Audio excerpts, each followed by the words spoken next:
بسم اللہ الرحمن الرحیم۔ السلام علیکم ورحمۃ اللہ وبرکاتہ۔ الحمد للہ رب العالمین والصلاة والسلام علی رسولہ الکریم، اما بعد۔ عن ابی ہریرہ رضی اللہ تعالی عنہ قال ان رسول اللہ صلی اللہ علیہ وسلم قال حجبت النار بالشہوات وحجبت الجنۃ بالمکارہ او کما قال علیہ الصلاۃ والسلام۔ رواہ بخاری کتاب الرقاق و رواہ مسلم کتاب الجنہ و رواہ ترمذی ابواب الجنہ۔ حضرت ابو ہریرہ رضی اللہ تعالیٰ عنہ سے روایت ہے کہ رسول اللہ صلی اللہ علیہ وسلم نے فرمایا، جہنم کو مرغوبات نفس سے ڈھانپ دیا گیا ہے اور جنت کو ناگوار امور سے۔ معزز سامعین، ناظرین کرام، میں نے ابھی آپ کے سامنے بخاری، مسلم اور ترمذی کی ایک چھوٹی سی حدیث پیش کی ہے اور اس کا ترجمہ پیش کیا ہے۔ اس حدیث کا مفہوم یہ ہے کہ دنیا میں زندگی بسر کرنے کے صرف دو ہی طریقے پائے جاتے ہیں۔ پہلا طریقہ یہ ہے کہ اللہ اور اس کے رسول کی شریعت سے بے نیاز ہو کر زندگی بسر کرنا۔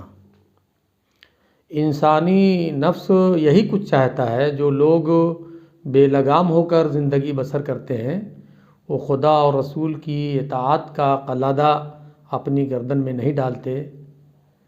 اس چیز کو شہوات یعنی مرغوبات نفس سے تعبیر کیا گیا ہے، یعنی جو تمہارے جی کو بہت پسندیدہ ہے، مثلاً شراب پینا، زنا کرنا، غیبت کرنا، جھوٹ بولنا، بہتان باندھنا، وعدہ خلافی کرنا، رشوت خوری، سود کا لین دین، ظلم اور خیانت کرنا۔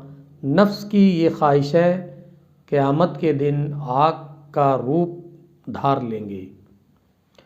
دوسرا طریقہ زندگی کے ہر معاملہ میں اللہ اور اس کے رسول کی اطاعت و فرما برداری کرنا۔ اس پابندی کو نفس بہت ہی ناگوار محسوس کرتا ہے، یعنی اللہ کی اطاعت، رسول کی اطاعت، اس کے حکموں پر چلنا، یہ پابندی نفس کو بہت ناگوار معلوم ہوتی ہے۔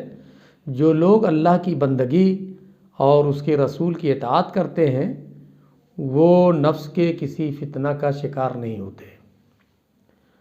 مثلاً وہ غصہ کو پی جاتے ہیں، خطا معاف کر دیتے ہیں، گناہوں سے پرہیز کرتے ہیں، اللہ کے احکام کی تعمیل کرتے ہیں، 5 وقتوں کی نماز کی پابندی کرتے ہیں، روزہ رکھتے ہیں، حج کرتے ہیں، زکوٰۃ ادا کرتے ہیں، صدقہ و خیرات کرتے ہیں۔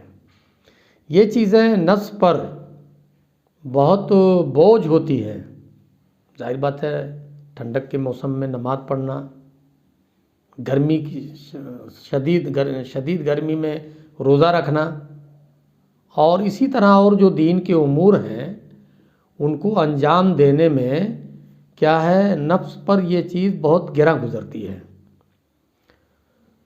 صدقہ و خیرات کرنا یہ بھی آدمی پہ بہت گراں گزرتا ہے۔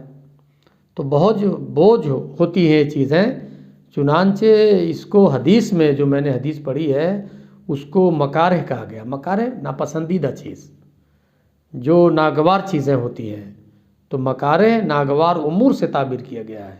یہ چیز انسان پر بہت گراں گزرتی ہے اور بہت ہی کراہیت کے ساتھ اور بادل ناخواستہ یہ کام کرتا ہے۔ قیامت کے دن یہ نیکیاں جنت کی شکل میں نمودار ہوں گی۔ جب آدمی یہ سارے خیر کے کام کیے رہے گا تو آخرت میں کیا ہے، یہ قیامت کے دن یہ نیکیاں بہشت کی شکل میں ظاہر ہوں گی۔ حضور صلی اللہ علیہ وسلم کے اس ارشاد گرامی کا مطلب یہ ہے کہ مرغوبات نفس میں غرق ہو کر دوزخ میں جانے کی کوشش نہ کرو۔ جو تمہارے نفس کو پسند ہو اسی کو کرو، اگرچہ وہ اللہ کے حکم کے خلاف ہے، اللہ کے رسول کے حکم کے خلاف ہے، تو ایسا نہ کرو کہ اس کے ذریعے سے تم دوزخ میں چلے جاؤ، اور نیکی کی راہ پر، اگرچہ اس راہ پر چلنا نفس کو بہت ہی ناگوار محسوس ہوتا ہے، چل کر بہشت کے وارث بنو۔ ہمیشہ انسان کو خواہش نفس کی پیروی نہیں کرنی چاہیے، اس لیے کہ خواہش نفس کی پیروی کرنے میں وہ جہنم کا راستہ اختیار کرے گا، اور اللہ کے حکم کے مطابق اللہ کی شریعت کی پیروی کرنے میں، اللہ کے رسول صلی اللہ علیہ وسلم کے بتائے ہوئے راستے پر چلنے میں نفس کو یہ چیز ناگوار تو گزرے گی، لیکن یہ جنت کی طرف لے جائے گی۔ اس لیے دنیا کی مرغوبات اور جو بہت ہی پسندیدہ چیزیں ہیں اس میں اپنے آپ کو غرق نہ کرو۔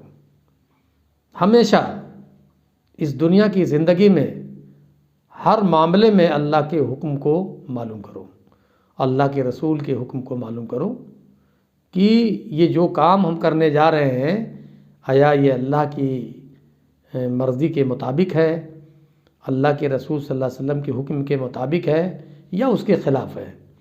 اگرچہ ایک کام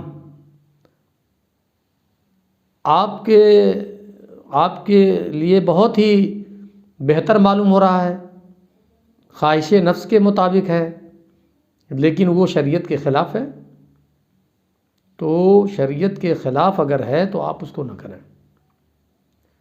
جیسے آدمی مال میں اسے زکوٰۃ نکالنی چاہیے، لیکن وہ زکوٰۃ نہیں نکالتا یہ سوچ کر کہ ہمارا مال گھٹ جائے گا، کم ہو جائے گا، اس لیے نہیں نکالتا ہے، تو یہ تو اس کی خواہش نفس کے مطابق ہوا، اس کا نفس یہ چاہ رہا ہے کہ وہ مال نہ نکالے، لیکن اللہ کا حکم یہ ہے کہ نہیں، جب سال پورا ہو جائے تو اور مال کے نصاب ہو، تم نصاب کے مالک ہو، تو اس میں سے 2.5% نکال دو۔ یہ اللہ کا حکم کہہ رہا ہے اور یہ شریعت کہہ رہی ہے۔